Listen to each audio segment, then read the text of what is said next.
अस्सलामुअलैकुम। आज हमारा क्वांटिटेटिव इकोनॉमिक्स का एक टॉपिक है कि इन्वेस्टमेंट फंक्शन। तो हमने एक फंक्शन लिखा है, investment is the function of income. Income increase, investment increase, income decrease, investment decrease.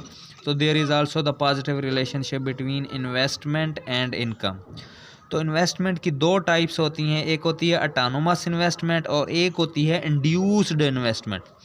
Autonomous investment वो वाली इन्वेस्टमेंट होती है जो इनकम के ऊपर डिपेंड नहीं करती, जो incentive to the change in income, के इनकम के चेंज होने से इन्वेस्टमेंट के ऊपर कोई असर ना पड़े, तो उसे हम बोलते हैं ऑटोनोमस इन्वेस्टमेंट। जैसे हमने यहाँ पे एज्यूम कर लिया कि I is equal to 40।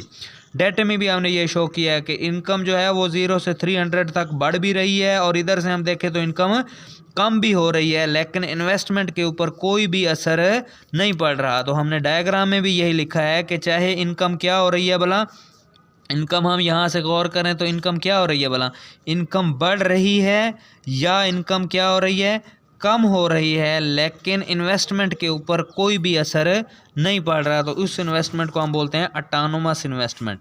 Induce investment वो वाली इन्वेस्टमेंट होती है जो इनकम के साथ रिलेशन रखती है और वो पॉजिटिव रिलेशन रखती है। जैसे यहाँ पे नज़र भी आ रहा है कि इनकम भी बढ़ रही है तो इन्वेस्टमेंट भी बढ़ रही है, इनकम भी कम हो रही है तो इन्वेस्टमेंट भी कम हो रही है। यहाँ पे हमने ये इक्वेशन लिखी है कि I is equal to I naught plus E Y.